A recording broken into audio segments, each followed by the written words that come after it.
Gracias por estar aquí en, en esta reunión, hoy 13 de junio de 2026, y como presidente del Centro de Estudios Genealógicos de San Luis, a mí me complace recibirlos para participar de esta charla virtual en la que tendremos la presentación referente al libro El último gran héroe del Ejército de los Andes, la vida épica de Juan Esteban Pedernera.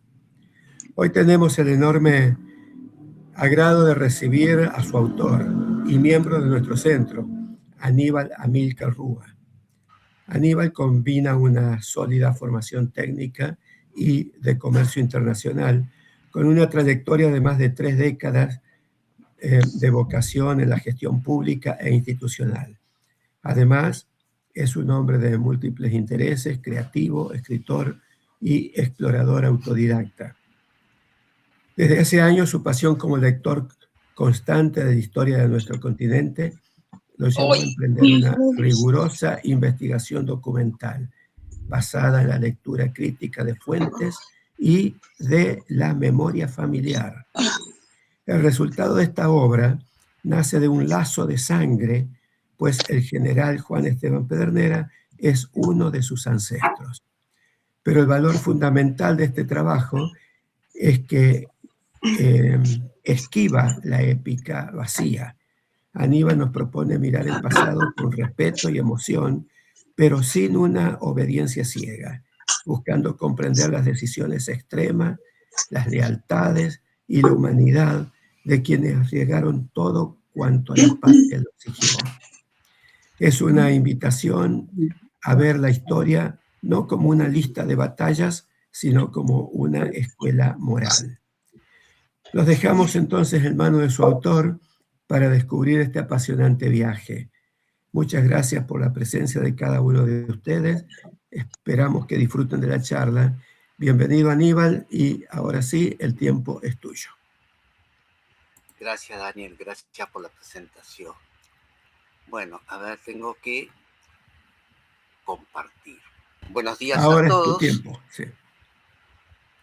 Antes que nada, quiero agradecerles sinceramente por estar presentes.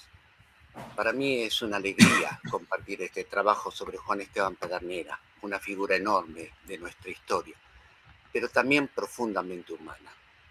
El libro, como dijo Daniel, se titula El último gran héroe del Ejército de los Andes. Y aunque vamos a hablar de historia, de genealogía, de campañas militares y de documentos, me gustaría proponer una mirada distinta. Los genealogistas escucharán historia, pero espero que todos encuentren algo más. Una reflexión sobre las decisiones que forman una vida. Porque Pedernera no fue solamente un militar destacado, fue un hombre que atravesó la guerra, la gloria, la derrota, el exilio, el silencio y el deber. Pero sobre todo fue alguien que tuvo que decidir cuándo avanzar, cuándo resistir, cuándo obedecer, cuándo callar, cuándo volver y cuándo mantenerse fiel a sus principios aunque el precio fuera muy alto. Por eso esta presentación no busca recorrer solo una biografía, busca mirar a Pedernera como un proceso de transformación humana, desde sus raíces hasta su vejez. Murió con 89 años, en plena lucidez. Desde el soldado hasta el servidor, desde el hombre hasta el héroe. Los invito entonces a comenzar este recorrido, no solo por la vida de Juan Esteban Pedernera, sino por una pregunta más profunda. ¿Qué decisiones convierten una vida en ejemplo? Cuando pensamos en un héroe, solemos comenzar por sus hazañas, por sus batallas, por sus victorias. Pero ningún hombre surge de la nada. Antes de Juan Esteban Pedernera, hubo generaciones enteras que tomaron decisiones sin saber hasta dónde llegarían sus consecuencias.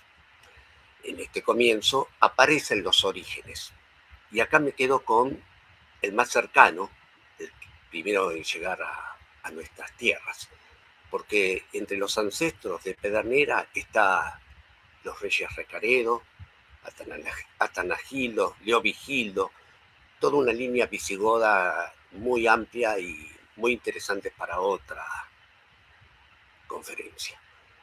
Aparece entonces, decíamos, Juan Cruz Pedernera, que deja España, su Valladolid, y cruza el océano hacia un mundo incierto. Aparece el Morro, que no será solo un lugar geográfico, sino una raíz. Aparece Dominga Pedernera, mujer de frontera, símbolo de esfuerzo, dignidad y sacrificio.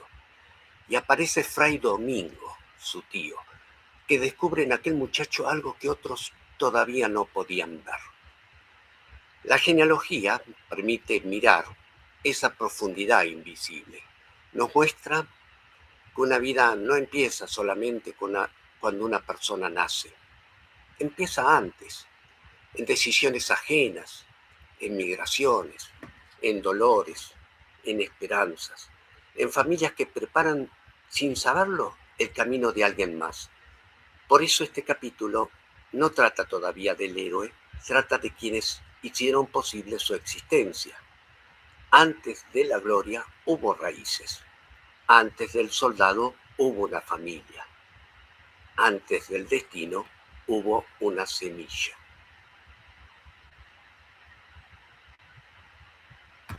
Ay, se me fueron. Un segundito. Se me adelantó. Después de las raíces, estamos en forja, sí. Después de las raíces llega la formación. Ningún hombre nace preparado para afrontar la historia. El carácter se construye, el coraje se construye. Este capítulo nos lleva entonces al campamento del ejército de los Andes. Todavía no hay grandes batallas, todavía no hay victorias, hay frío, hay disciplina, hay cansancio, hay entrenamiento. Juan Esteban Pedernera es apenas un joven que empieza a descubrir cuál será su lugar en el mundo. Y allí aparece José de San Martín, no solamente como general, no solamente como libertador, sino como formador de hombres. San Martín observa, exige, corrige, educa. Comprende que un ejército no se construye solo con armas, sino con disciplina, igualdad, austeridad y honor. Pedernera deja atrás el convento, cambia el hábito por la casaca, el incienso por el sable, pero la transformación no es solamente exterior, es moral. Aprende que obedecer no es servilismo, que mandar no es abuso, que el valor sin disciplina no es coraje. Puede convertirse aún así en desorden. Los soldados que vencen no nacen en la batalla, se forman mucho antes en silencio, día tras día. Así empezó a templarse el carácter de Pedernera. Antes del héroe estuvo la forja.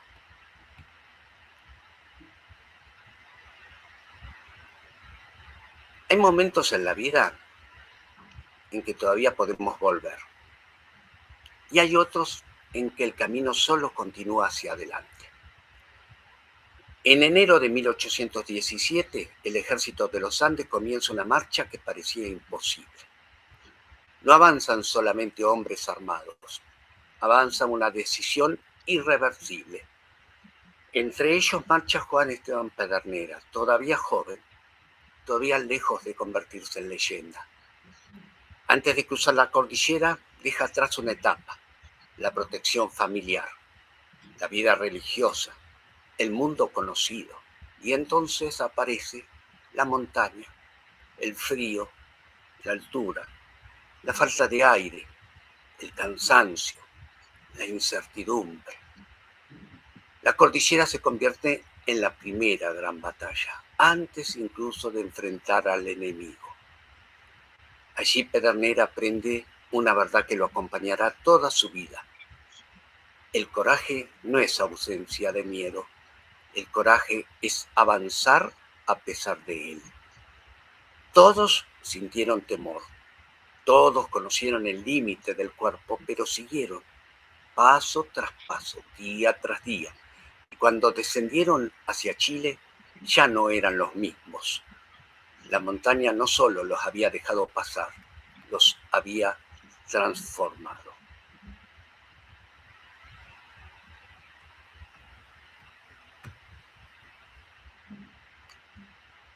Hasta aquí vimos raíces, formación y coraje. Ahora aparece otra prueba, el fracaso. Marzo de 1818. El campamento descansa. Las fogatas se apagan. Los hombres buscan unas pocas horas de sueño y de pronto la noche se rompe. Disparos, gritos, confusión, oscuridad. La historia recordará ese episodio como cancha rayada. Pero este capítulo no habla solamente de una derrota militar. Habla de lo que ocurre cuando desaparece el orden, cuando las órdenes se pierden, cuando el miedo ocupa el lugar de la certeza, cuando los compañeros se confunden con los enemigos. Pedernera cree que puede ser su última noche, sin embargo, sigue, porque ya no actúa solo por impulso, actúa por convicción. San Martín comprende que no todo está perdido. Primero hay que salvar hombres, salvar armas, salvar futuro, porque todavía hay futuro. Cancha rayada enseña que el carácter no se demuestra cuando todo funciona. Se demuestra cuando todo parece derrumbarse. Aquella noche, mientras la oscuridad parecía tragarse al ejército, empezó a revelarse el temple de quienes aún no estaban derrotados.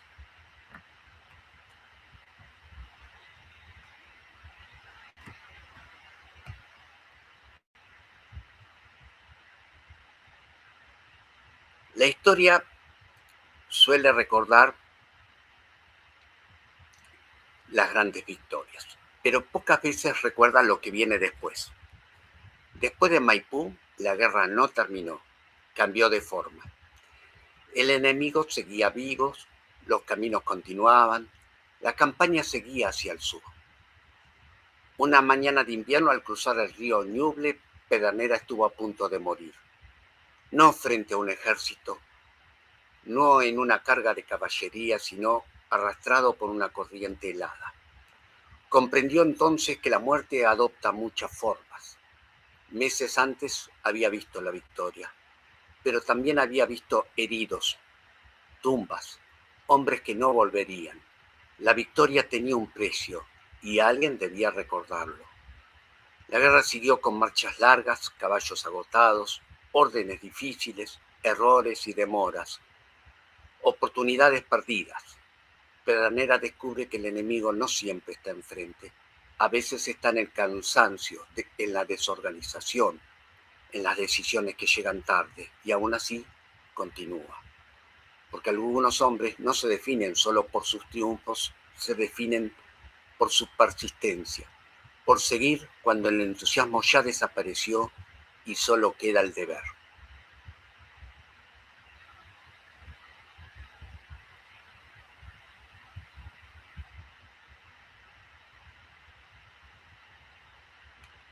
A comienzos de 1819, junto al río Biobío, Pedernera ya no es el muchacho que partió desde el Morro. Tampoco es solamente un soldado valiente.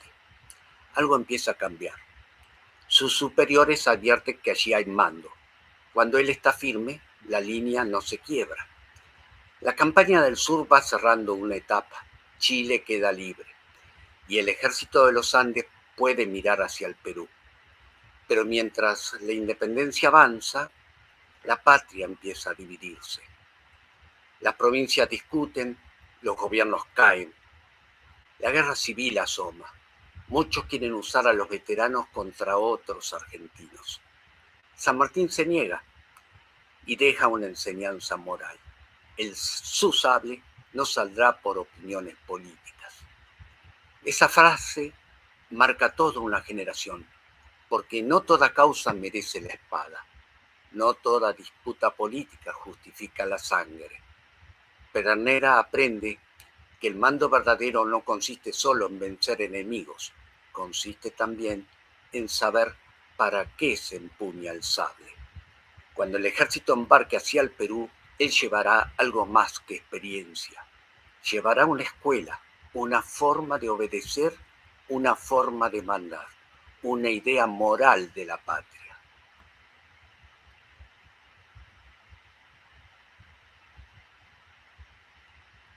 Durante 18 días, el océano sostuvo al ejército libertador.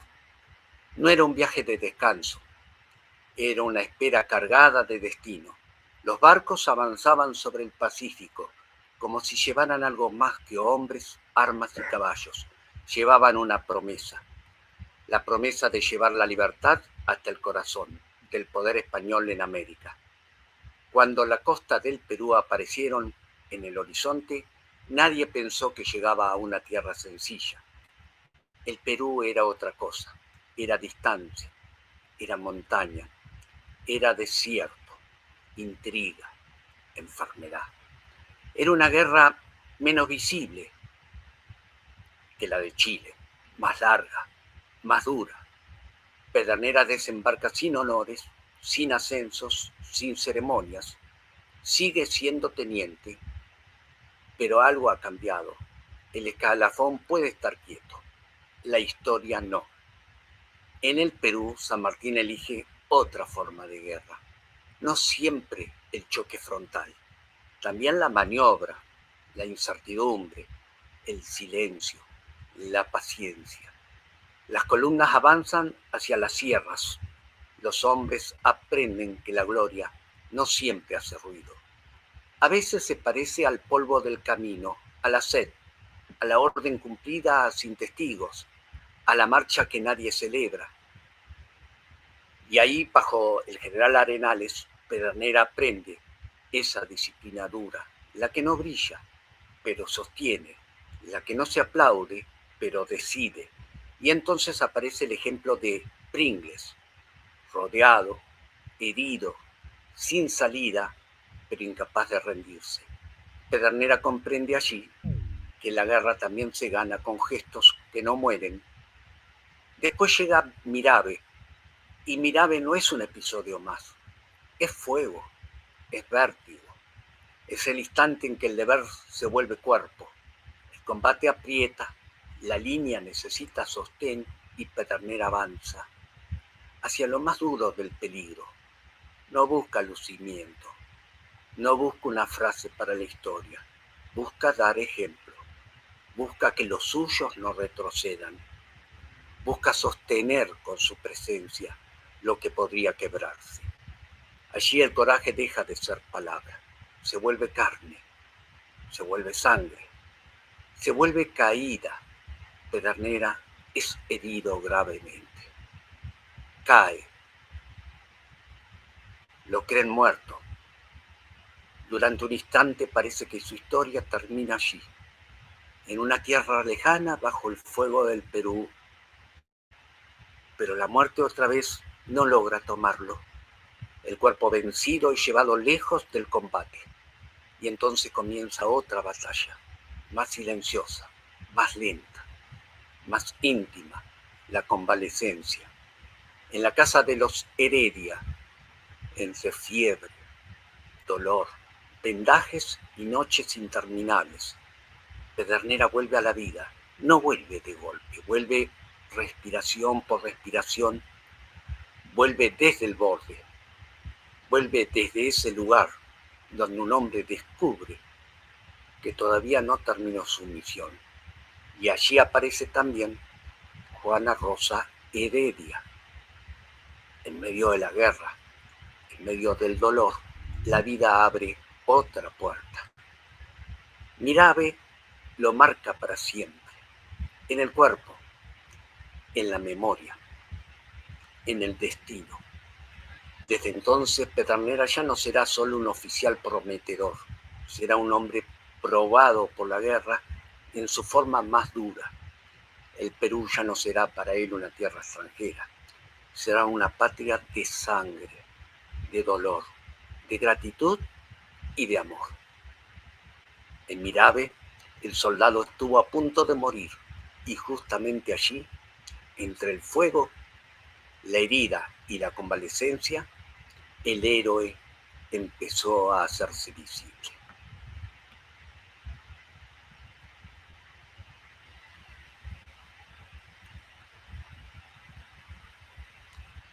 En este capítulo aparece una de las lecciones morales más profundas que recibe Pedernera. La grandeza no consiste siempre en avanzar. Tampoco siempre consiste en vencer. No siempre consiste en permanecer en el mando. A veces la verdadera grandeza está en el saber retirarse a tiempo. San Martín comprende que su presencia en el Perú es un tanto dificultosa por el liderazgo de Bolívar. Acá es un punto crucial en la historia nuestra. Y él cree que puede convertirse en un obstáculo para la causa de la independencia. No se va por cobardía, no se va por cansancio, no se va porque abandone la lucha. Se va porque entiende algo difícil. Dos grandes liderazgos, el suyo y el de Bolívar, podían terminar dañando aquello que decían defender. San Martín no quiere que su gloria personal pese más que la causa. No quiere que su nombre, su ejército o su autoridad dividan el proceso emancipador. Por eso elige irse. Pedernera ve allí una enseñanza que lo acompañará toda su vida. Mandar no es solamente imponerse. Mandar a veces es no estorbar. San Martín le muestra que también hay heroísmo en soltar el poder y que una causa verdadera debe valer más que el nombre de quien la sirve.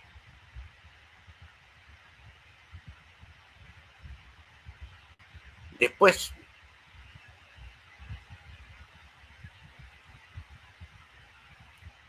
de haberse retirado San Martín, la guerra sigue, pero el clima ya no es el mismo. Vienen derrotas, retiradas, cautiverio, hambre, viene Chiloé. Capítulo interesante ese. La fuga, el regreso. Pedernera vuelve del encierro de Chiloé como vuelven los hombres que han sobrevivido cuando todos los creían muertos. Pero el Perú liberado también empieza a mostrar sus sombras. La libertad por la que se había derramado tanta sangre podía cambiar de nombre, sin cambiar de dueño. Y entonces Pedernera habla, no desde la rebeldía fácil, no desde la ambición, habla desde la conciencia. Dice que no valía la pena derramar tanta sangre para derrocar a un tirano y entronizar a otro. La frase llega al poder, lo juzgan, le pregunta si la dijo y Pedernera no se esconde, responde que sí. El precio será alto. Bolívar lo destituye, lo destierra, lo expulsa, pero allí se revela otra forma de coraje. No el coraje de cargar contra el enemigo, sino el coraje de sostener la palabra propia, cuando puede costarlo todo. En este capítulo, Pedernera aprende que hay heridas de sable y heridas de conciencia, y que algunas palabras se pagan más caras que las batallas.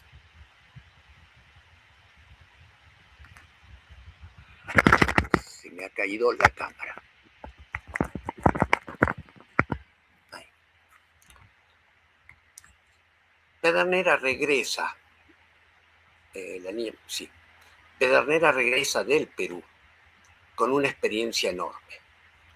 Ha combatido, ha sufrido, ha sido herido, ha sido desterrado, pero al volver encuentra otra patria, una patria más confusa, más dividida, más difícil de entender. Ya no alcanza con saber quién es el enemigo, porque ahora el enemigo puede hablar el mismo idioma, llevar la misma escarapela, haber peleado antes por la misma causa. Ese es el drama de este capítulo. La guerra deja de ser guerra de independencia y empieza a ser guerra entre argentinos. El título habla de una línea invisible, porque nadie anuncia cuándo se cruza. No hay una marca en el suelo, no hay una voz que diga hasta aquí era la causa americana, desde aquí empieza la guerra civil argentina. Pero esa línea existe y Pedernera la cruza. San Luis aparece como raíz, como casa, como madre. Pero tampoco hay allí descanso verdadero. La patria liberada empieza a combatirse a sí misma. Pedernera, que había aprendido a obedecer, a resistir y a no callar, deberá aprender ahora algo más doloroso: cómo servir a una patria que ya no se sabe reconocer.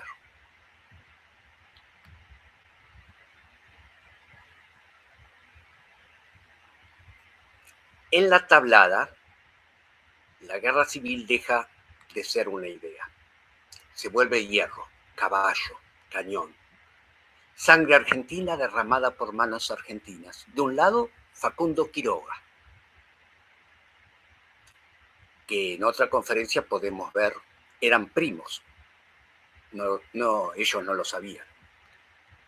La furia, el ímpetu, la caballería que vuelve una y otra vez. Del otro, José María Paz. El método, el cálculo, la lectura fría del campo. Y en medio de ese choque aparece Pedernera, ya no como joven impulsivo, ahora como jefe maduro. Observa, espera, mide, decide. No confunde valor con apuro. Sabe que a veces el verdadero mando consiste en no gastar la fuerza antes del momento exacto. La batalla se convierte en una contradanza brutal. La furia golpea, el método absorbe. La furia insiste, el método responde. Y Pedernera actúa cuando debe actuar, con disciplina, con oficio, con la escuela del ejército de los Andes.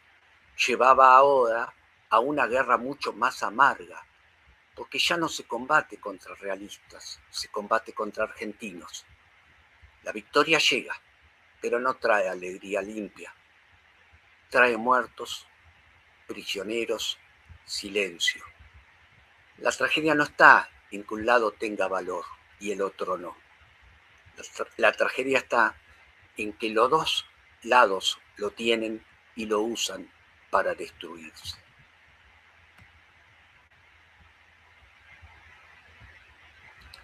Después de la tablada, la guerra civil da un paso más. Ya no se trata solamente de combatir. Ahora llega el momento en que la palabra se agota. Y cuando la palabra se agota, la espada decide. En Laguna Larga, Paz no le da a Quiroga la batalla que Quiroga espera. No regala el choque frontal. Mira el campo, lo lee, lo mide y descubre el punto vulnerable. La batalla empieza a ganarse antes del primer sablazo. En el terreno, en la maniobra, en la inteligencia, Pedernera recibe una misión decisiva: esperar, sostener la reserva, no adelantarse, no confundir coraje con impaciencia. Ahí aparece el Pedernera maduro, el que sabe que el valor sin tiempo puede desperdiciarse. Observa, mide, respira pólvora y cuando llega el momento decide.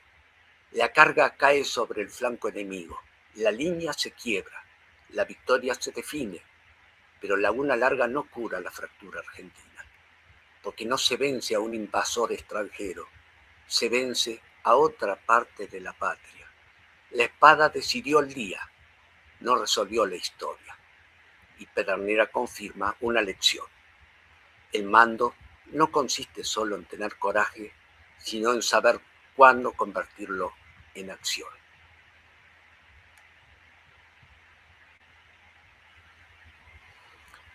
Después de Laguna Larga podía parecer que Paz dominaba la guerra. Quiroga había sido derrotado, Pedernera había sido decisivo, el método parecía haber vencido. Pero la historia no siempre obedece a la capacidad. A veces cambia por un hecho mínimo, por un instante, por azar. En Fraile Muerto, hoy es la ciudad de Belleville, una sorpresa abre una grieta. Pedernera escapa por poco, la situación se vuelve más frágil. Después llega otra noticia dolorosa. Pringles ha muerto en Chancay. Para Pedernera no es una pérdida cualquiera. Pringles era puntano, compañero de la infancia, símbolo de valor extremo, un hombre unido a una idea simple, no rendirse. Pero el golpe decisivo llega poco después. Paz cae prisionero, no en una gran batalla, no destruido por una carga famosa, sino detenido por una partida. Un instante, un error, un caballo, un tiro de bolas. Y con Paz no cae solo un general, cae el centro del sistema, cae la inteligencia que ordenaba al ejército. El mando llega entonces a Pedernera, pero no como premio, como emergencia. Recibe una causa herida, una estructura sin centro, una derrota que empieza a venir desde antes. A veces la historia no cambia por una batalla, cambia por un instante de azar.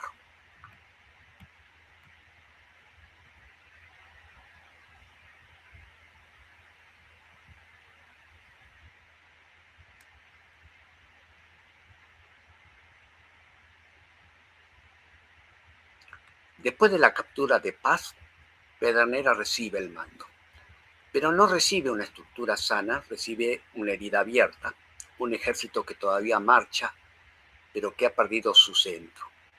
El capítulo se llama La derrota que venía de antes. Y ese título lo explica todo. Ciudadela no se pierde solamente en Ciudadela. La batalla se pierde allí, pero la derrota venía caminando desde mucho antes, desde la desunión, desde el cansancio, desde la pérdida de fe, desde una causa que ya no logra reunir a sus hombres. Sin paz quedan soldados, quedan armas, quedan jefes, pero se pierde el hilo, se pierde la dirección. Un ejército puede seguir de pie y estar empezando a caer por dentro. Pedernera todavía puede, todavía manda, todavía organiza, todavía cumple, pero ya no alcanza. Un jefe capaz no puede salvar solo una causa que perdió sentido. En Ciudadela las líneas se quiebran. El miedo colectivo hace su trabajo y en medio del derrumbe queda Barcala, firme hasta el final. La derrota no niega el valor de los hombres. Al contrario, lo vuelve más trágico. Pedernera no cae por falta de coraje, cae dentro de una causa que ya venía derrotada.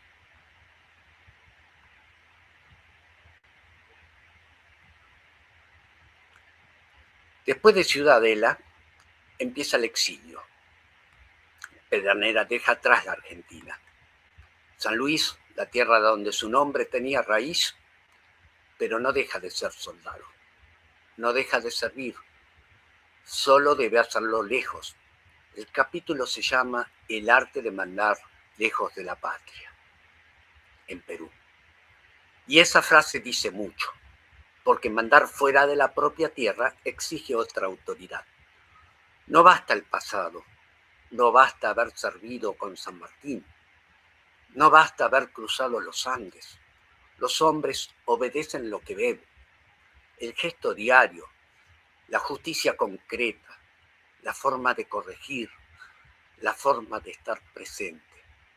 En el Perú, Pedernera vuelve a mandar, pero su mando ya no es solo fuerza, es conocimiento del alma humana. La escena de los desertores lo muestra con claridad. Sabe que planean fugarse. Y sin embargo, no estalla, no humilla, no castiga de inmediato. Espera y después enseña. Demuestra que lo sabía todo, que tenía control. Y entonces, cuando todos esperan castigo, elige perdonar. No por debilidad, por inteligencia. Al día siguiente, todos vuelven. Nadie falta. Ese es el verdadero triunfo. No producir miedo por un instante, sino lograr que los hombres vuelvan por sí mismos. Mandar no era quebrar hombres, era impedir que se rompieran por dentro.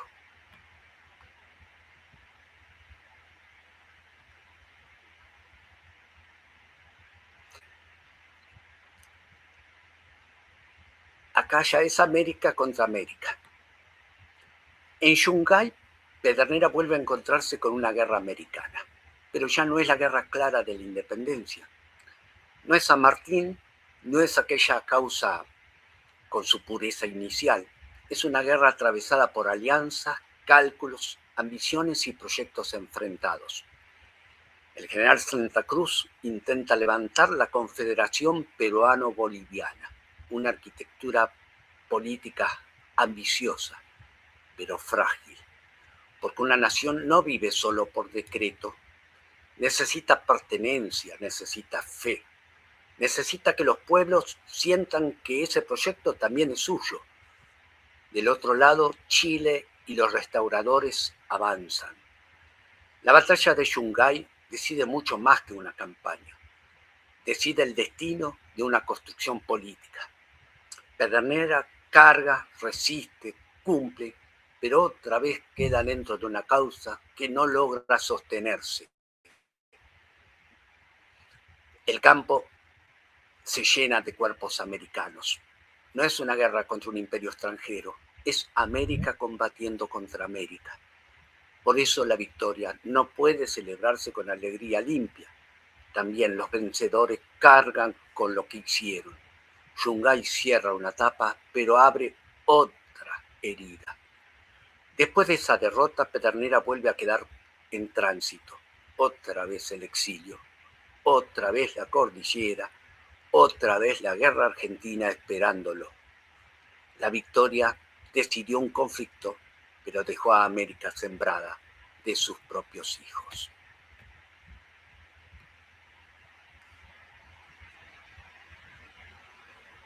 Después de Yungay, Pedernera vuelve a la Argentina, pero no vuelve a una causa fuerte, vuelve a una guerra civil cansada ya, oscura, desgastada por dentro.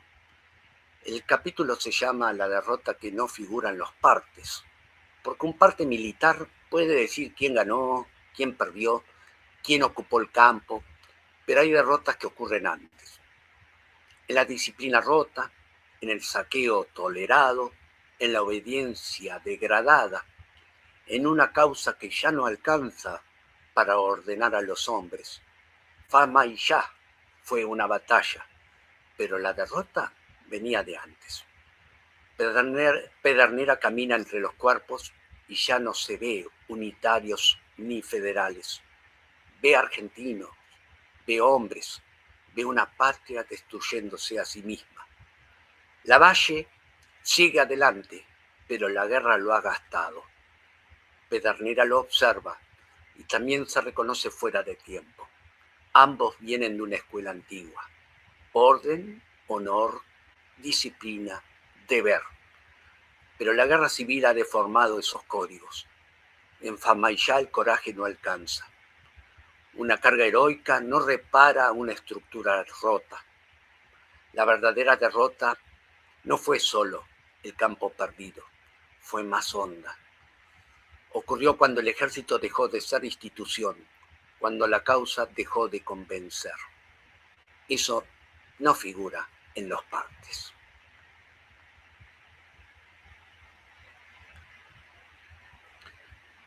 Después de Famaillá, Lavalle ya no marcha, como quien conduce una campaña victoriosa. Marcha como quien lleva sobre los hombros el peso de una causa herida. La derrota no termina en el campo de batalla, lo sigue, lo persigue. Se mete en los rostros de los hombres, en el silencio de la tropa, en la certeza amarga de que algo se está apagando. Lavalle había sido uno de los grandes nombres de la guerra argentina. Valiente, impulsivo, trágico. Un hombre hecho para la acción, pero atrapado en una guerra que ya devoraba a sus propios hijos. Pedernera lo acompaña, no solo como subordinado, lo acompaña como testigo, como compañero de armas, como hombre que comprende que la derrota de Lavalle también es la derrota de una generación. Y entonces llega la muerte. No llega en una gran carga, no llega en una escena ordenada por la gloria. Llega de manera seca, repentina, casi absurda. Un disparo, un cuerpo que cae, una historia que se corta. Cuando Lavalle muere, no cae solamente un jefe, cae una esperanza, cae una forma de entender el valor, cae una parte dolorosa de la patria, pero también nace un legado, porque hay muertes que no cierran una vida, la entregan a la memoria. Desde ese instante, Pedernera entiende que ya no se trata solo de salvar hombres, hay que salvar un símbolo, hay que proteger un nombre, hay que impedir que la derrota sea también profanación del cuerpo. Lavalle ha muerto, pero su causa, su memoria y su honra quedan ahora en manos de quienes todavía permanecen de pie, y Pedernera será uno de ellos. Después de la muerte de Lavalle, todos quedan paralizados. Pero Pedernera actúa, ordena, decide, recoge el cuerpo, lo cubre con la bandera y convierte una retirada en una misión. La palabra central es lealtad. No una lealtad cómoda, no una lealtad de discursos, una lealtad puesta a prueba cuando todo parece perdido. Porque ser leal cuando hay victoria es sencillo. Lo difícil es serlo cuando ya no quedan clarines, ni mando firme, ni esperanza clara. Pedernera comprende que el cuerpo de Lavalle ya no pertenece solo a su familia ni a sus compañeros, ni siquiera a su ejército. Pertenece a la memoria, pertenece a una causa, pertenece a la patria dolorosa que todavía busca un sentido. Entonces, jura salvar esas reliquias, aún a costa de la vida. Pero una cosa es jurar y otra muy distinta es cumplir. El juramento se vuelve camino, humahuaca, frío, hambre, sueño vencido, persecución, cuerpo. La columna no marcha solo para salvarse, marcha para impedir la profanación, marcha para cumplir una palabra. Pedernera cubre la retaguardia, cerrando la columna. Nadie debe quedarse, nadie debe romper el juramento. Su heroísmo ya no es la carga brillante, es la vigilia, la presencia, el hombre que no duerme. La marcha llega a Potosí. Llegan destruidos, pero llegan juntos. Lavalle descansa, el juramento descansa, y Pedernera demuestra que la lealtad verdadera no se proclama, se sostiene, cuando el cuerpo ya no puede más.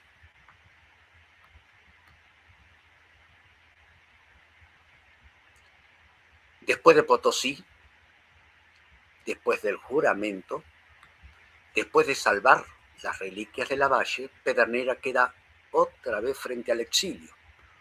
No llega una nueva batalla, no llega otro clarín, no llega otra carga, llega una prueba distinta. La memoria. La palabra central es memoria. Porque cuando la patria se pierde físicamente, cuando la tierra queda lejos, cuando los caminos de regreso se cierran, lo único que sostiene al hombre es aquello que recuerda. Pedernera queda en Lima, lejos de San Luis, lejos de la Argentina, lejos de los paisajes que habían formado su infancia. Pero la distancia no borra la pertenencia, la vuelve más honda, más silenciosa, más dolorosa. En Lima, Pedernera no deja de ser argentino, no deja de ser puntano, no deja de ser soldado de una causa, aunque esa causa parezca derrotada. La memoria le permite seguir unido a los muertos, a los compañeros, a las promesas, a las derrotas y a los deberes todavía pendientes. Para un hombre hecho a la acción, la quietud puede ser más difícil que la guerra. En la batalla el enemigo está enfrente, en la marcha el camino está delante, pero en el exilio el combate ocurre adentro. Pedernera espera, recuerda, madura, y cuando la historia vuelve a llamarlo, ya no regresa solo como soldado, regresa como alguien que ha aprendido que una patria también puede sobrevivir en la memoria de quienes no la abandonan.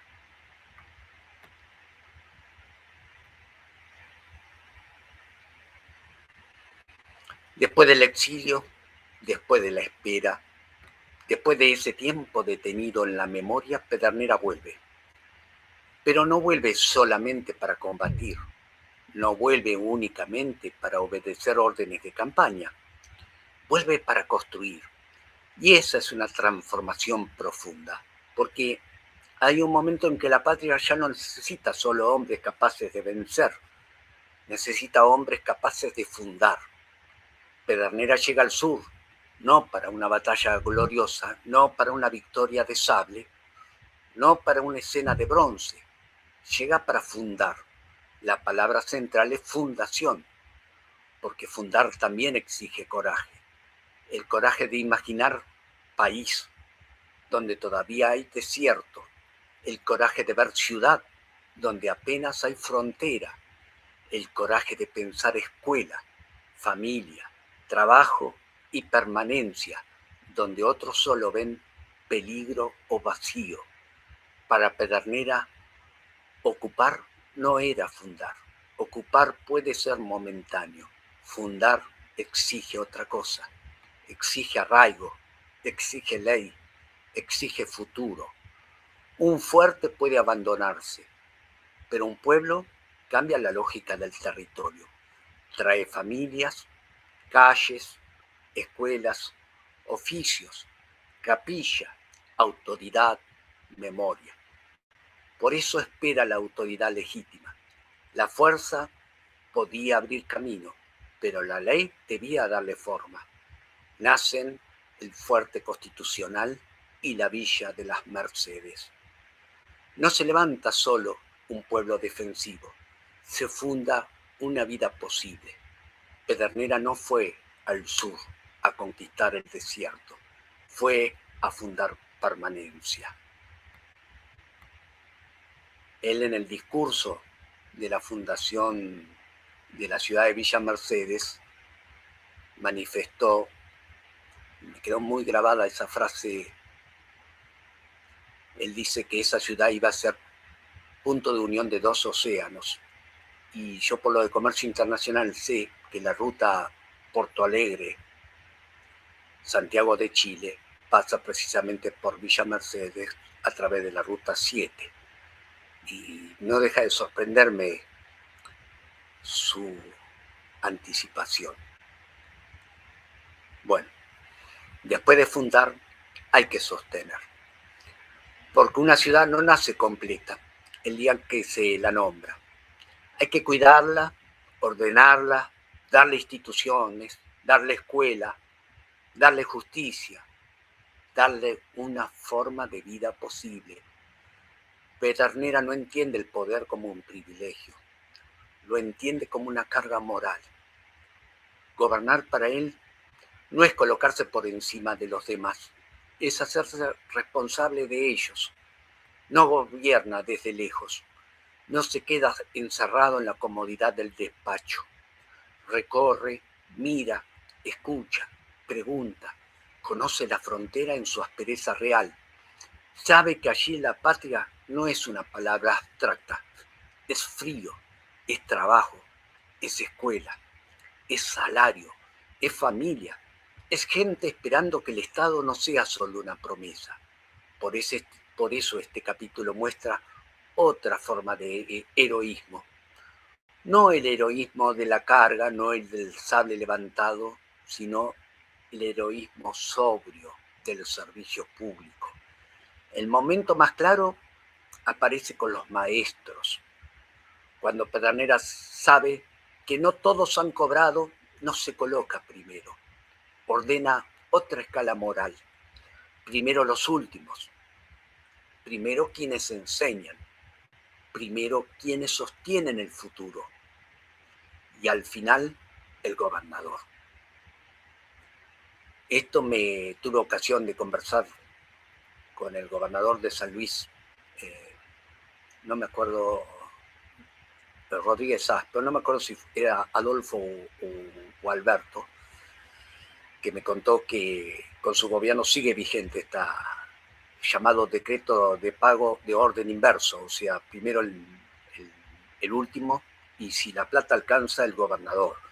Pero bueno, obviamente con una provincia desde hace muchos años gobernada con superávit, en la práctica no está en uso, no hace falta.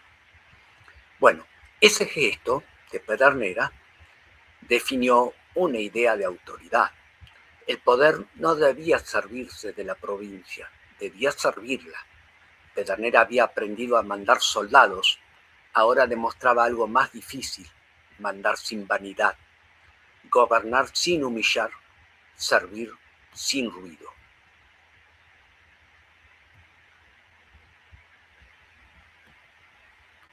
Después del gobierno, llega otra vez la crisis nacional. La Argentina todavía no termina de encontrarse a sí mismo. Hay constitución ya, hay provincias, hay instituciones, pero también hay una herida que sigue abierta, la relación entre Buenos Aires y el interior. La guerra no nace de un día para otro, nace antes, en la aduana, en los puertos, en los recursos, en la desigualdad, entre una ciudad poderosa y una confederación que necesita afirmarse. La pregunta de fondo es enorme. ¿Qué país iba a ser la Argentina? ¿Un país organizado alrededor de un solo puerto? ¿O una república integrada con provincias reconocidas y un destino común? Cuando la palabra falla, llega la espada y entonces aparece Cepeda. Pero Cepeda no trata solamente de una batalla, trata de cómo se usa la fuerza cuando ya no alcanza la política y sobre todo de cómo se evita que la victoria se convierta en odio. Porque en una guerra civil, el derrotado de hoy debe poder ser parte del país de mañana. Pedernera avanza sin furor ciego, con presión constante, con paso seguro, conduciendo, no desbordando. La victoria debía decidir el campo, no alimentar una nueva cadena de venganzas. Por eso la lección es clara. No se trataba de aniquilar, sino de concluir. Cepeda decidió una batalla, pero la Argentina todavía esperaba ser construida.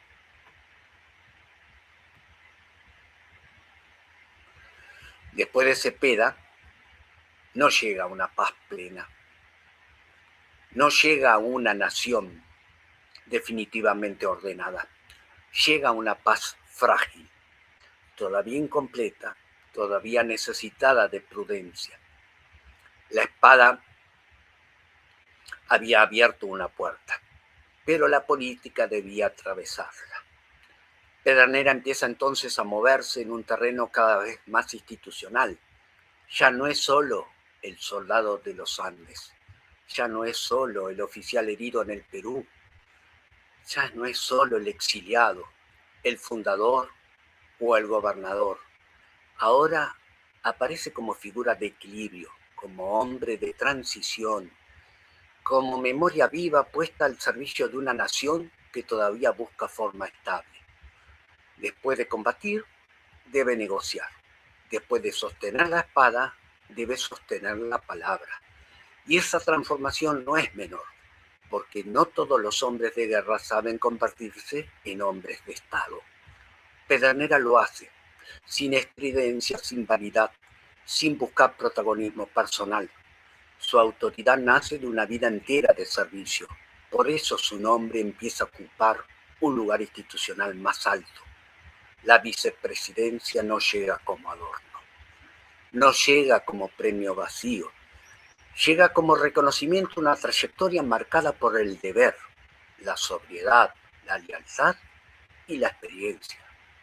Pedernera no representa el brillo de una victoria, representa algo más difícil, la continuidad, el puente, la transición. Había aprendido a mandar hombres en la guerra. Ahora debía ayudar a sostener una república que todavía estaba aprendiendo a existir.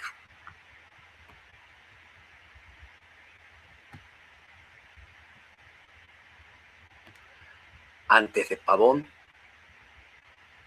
antes de la gran batalla, hubo un tiempo más oscuro y silencioso. No fue todavía el tiempo de los ejércitos frente a frente, sino el de las cartas, los emisarios, las promesas ambiguas, lealtades dudosas y las decisiones tomadas lejos del campo de batalla.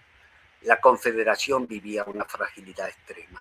Urquiza conservaba poder, pero ese poder ya no tenía la claridad de otros tiempos. Buenos Aires, en cambio, actuaba con paciencia, con recursos y con una voluntad firme de imponer su predominio. En ese clima aparece Baigorria como parte de una frontera inestable, donde la política, la guerra y la supervivencia se mezclaban constantemente. Pedernera comprende que algo grave se aproxima, pero la amenaza todavía no tiene forma de batalla, tiene forma de intriga, de intereses cruzados, de mensajes contradictorios y de fidelidades inciertas. Este capítulo enseña que las derrotas históricas no siempre comienzan en el campo de batalla. A veces empiezan antes, cuando se debilita la confianza, cuando se rompen las lealtades y cuando cae una causa que comienza a resquebrajarse desde adentro. Pavón todavía no ha ocurrido, pero su camino ya está abierto.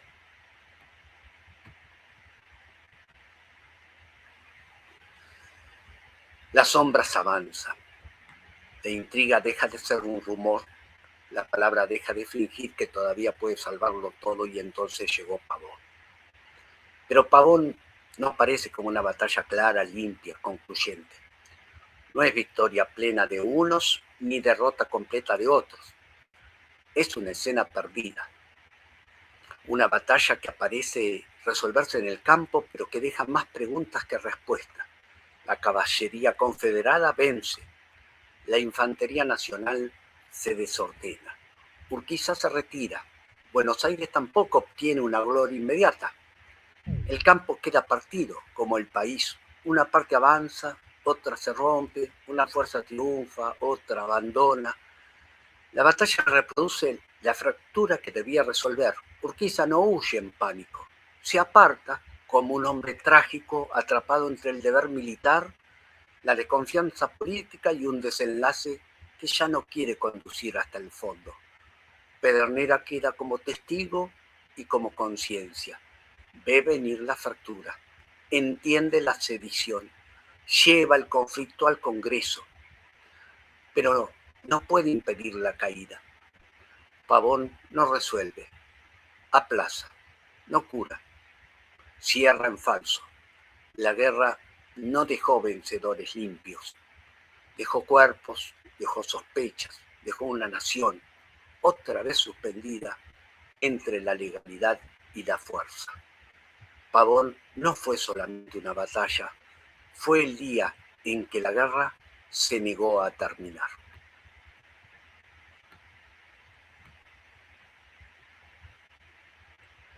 Después de Pavón, entonces, la Confederación queda de pie, pero solo en apariencia.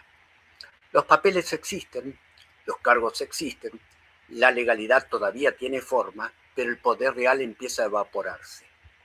La Confederación no cae como un ejército en una batalla, cae porque pierde obediencia, pierde recursos, pierde territorio, pierde sostenes. El presidente, Santiago Derqui, intenta mantener el gobierno, pero ya no tiene lo indispensable, obediencia efectiva. Comprende que su permanencia puede convertirse en pretexto para una guerra civil y se va. Y en ese vacío queda Pedernera. Tiene legalidad, pero no tiene herramientas. Tiene responsabilidad, pero no recursos. Tiene un cargo de presidente provisional, pero el país que debía obedecerlo ya se está desarmando. Entonces toma una decisión difícil. Declara en receso el Poder Ejecutivo Nacional. No abdica, no entrega a la nación, no destruye la legalidad. Hace algo más sobrio y más grave. Suspende el ejercicio de un poder que ya no podía ejercerse. Comprende que hay momentos en que seguir peleando no salva a la patria, la incendia. Pedernera se retira con dignidad, sin venganza, sin teatralidad, sin agregar sangre a una nación agotada. Cuando la Confederación quedó sola, eligió no incendiar la patria. En este capítulo trato que Pedernera ya no aparece como el hombre de la carga, ya no es el joven soldado de los Andes, ya no es el oficial de Adiro en el Perú, ya no es el fundador, ni el gobernador, ni el vicepresidente, ni el último sostén de la Confederación. Ahora aparece como sobreviviente, como testigo, como memoria viva de una época que empieza a apagarse. Vive en una casa sencilla en Buenos Aires, sin lujos, sin ostentación, pero su presencia convoca. Por allí pasan antiguos enemigos militares, políticos, historiadores, hombres de distintas banderas. En esa casa la historia deja de gritar, empieza a conversar. Pedernera ya no manda por el cargo, manda por la dignidad de haber atravesado la historia sin perderse. Mitre llega con papeles, con sus borradores de la historia de los argentinos. Pedernera le responde con memoria. Allí se encuentra la historia escrita y la historia vivida. También aparece Sarmiento. Discuten, se interrumpen, no se entienden del todo y terminan riendo. Ambos estaban ya medio sordos. Los viejos odios empiezan a volverse memoria compartida. Cabe aclarar también que Sarmiento y Pedernera resulta que también eran primos a través del linaje Quiroga, igual que Facundo, y tampoco lo sabían. Pedernera se convierte entonces en reliquia viva, porque una reliquia común se guarda, una reliquia viva habla, recuerda, reúne. Cuando las armas callaron, Pedernera no dejó de servir, sirvió recordando, sirvió reconciliando, sirvió permaneciendo, y mientras permaneció, la patria todavía tuvo una memoria viva. Por aquel entonces, año 1880, 28 de mayo, en el vapor Villarino, se repatrian los restos del general San Martín. El presidente Avellaneda lo recibe, el cortejo pasa por la Plaza San Martín, se generan los discursos de rigor, habla Sarmiento inclusive en ese acto, y Pedernera junto con Frías son los únicos dos sobrevivientes, compañeros del ejército de los Andes. Y bueno, Pedernera se queda toda la noche de vigilia en el mausoleo en la catedral, honrando a quien fuera su jefe y su mentor. Bueno, llegamos al último capítulo de la vida de Pedernera y el título parece una contradicción. Cuando comienza el héroe, porque estamos ante el final, la enfermedad, la despedida, la muerte, pero allí está la clave. El héroe no comienza solamente cuando gana una batalla, comienza cuando el hombre se apaga y lo que queda de él empieza a hablar por encima del tiempo. Anciano, cansado, rodeado por su familia, Pedernera todavía libra una última batalla, la defensa de su nombre. Intentan usarlo en maniobras políticas, reacciona, hace una solicitada en el diario La Nación, lo mencionaban como candidato de una lista de lo que luego fue la Unión Cívica Radical, y él no pertenecía a eso y lo dejó aclarado al director del diario La Nación, a Bartolomé Mitre. No defiende un partido, no defiende una candidatura, defiende la honra, porque su nombre era el resultado de una vida entera: obediencia, sacrificio, heridas y renuncias y deber. Después llega la habitación final, la oración con su sobrino que era párroco, la familia, el cuerpo marcado por cicatrices, entre ellas la de Mirabe. Cada herida es una línea de historia, cada marca remite a una campaña, a un combate, a un instante en que la muerte pudo tomarlo y no lo tomó. Y entonces aparece la voz del presidente Pellegrini, como si la nación intentara medir la dimensión de aquel hombre. Dirá que el Morro le dio una cuna de pasto y de volcán y le entregó una herencia de libertad. La frase devuelve a Pedernera a su origen, al paisaje inicial, a la tierra primera, como si toda su vida hubiera estado contenida desde el comienzo, en esa mezcla de humildad, fuerza y libertad. Pero el presidente Pellegrini también comprende en su discurso de despedida al héroe, que una tumba no alcanza para resumir semejante existencia. Por eso afirma que la lápida de su sepulcro es pequeña para contener el nombre de sus campañas y de los hechos de armas donde se distinguió por su valor.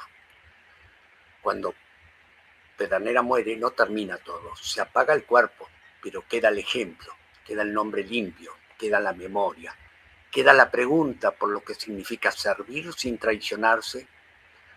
Hay hombres que terminan cuando mueren y hay otros, muy pocos, que al morir comienzan. Cuando el hombre se apagó, comenzó la vida verdadera del héroe.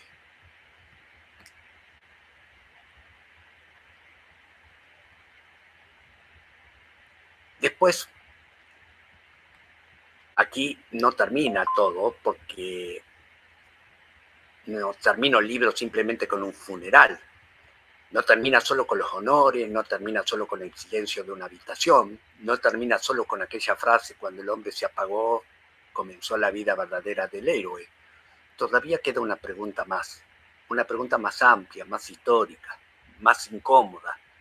¿Qué hace una nación con los hombres que fueron necesarios, pero que después dejan de ocupar el centro del relato? Esa es la pregunta del epílogo. Por eso, el título: Cuando la nación siguió andando. La nación siguió, como siguen los pueblos, como sigue la historia. Y eso es lo importante.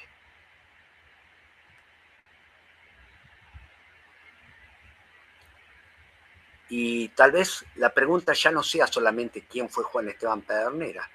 La pregunta quizás sea: ¿qué queda de una vida cuando pasan las batallas, los cargos, las derrotas, los honores y también los olvidos? Pedernera fue soldado, fue gobernador, fue vicepresidente, fue presidente por un instante difícil de la historia argentina, pero antes que todo eso fue un hombre atravesado por una idea del deber. Un hombre que no siempre ganó, un hombre que muchas veces perdió, un hombre que conoció la pobreza, el exilio, la ingratitud y el silencio, y sin embargo siguió siendo fiel a una causa.